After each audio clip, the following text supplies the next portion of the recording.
జై శ్రీమన్నారాయణ.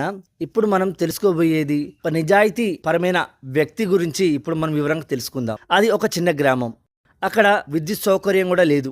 ఆ గ్రామానికి సర్వే చేయడానికి ఓ ఇంజనీర్ వచ్చి తన పని పూర్తి చేసుకుని రాత్రికి గ్రామ పెద్ద ఇంటికి వెళ్ళాడు.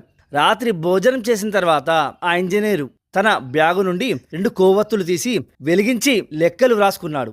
తర్వాత ఆ కొవ్వొత్తులు ఆర్పి మరో 2 కొవ్వొత్తులను బ్యాగు నుంచి తీసి వెలిగించి పుస్తకం చదవసాగాడు. అది గమనించిన గ్రామ పెద్ద, అయ్యా, ముందు వెలిగించిన కొవ్వొత్తుల వెలుగులోనే ఈ పుస్తకం కూడా చదవచ్చు కదా, దాన్ని ఆర్పి వేరే దాన్ని ఎందుకు వెలిగించారు అని అడిగాడు. అందుకు ఆ ఇంజనీరు, మొదటి వెలిగించిన కొవ్వొత్తులు నాకు ప్రభుత్వం ఇచ్చినది, దాని వెలుగులో ప్రభుత్వ పనులు చేశాను. ఇప్పుడు నా ఆనందం కొరకు నా సొంత కొవ్వొత్తులు వెలిగించి చదువుతున్నాను అన్నాడు. ప్రభుత్వ సొమ్ము కాజేయాలని చూసేవారే ఎక్కువగా ఉంటారు, కానీ ఇతనెంత నిజాయితీగా ఉన్నాడని ఆ ఇంజనీర్ వంక అలాగే చూస్తూ ఉండిపోయాడు ఆ గ్రామ పెద్ద. ఇంతకీ ఆ ఇంజనీర్ ఎవరో తెలుసా? మోక్షగుండం విశ్వేశ్వరయ్య. జై శ్రీమన్నారాయణ.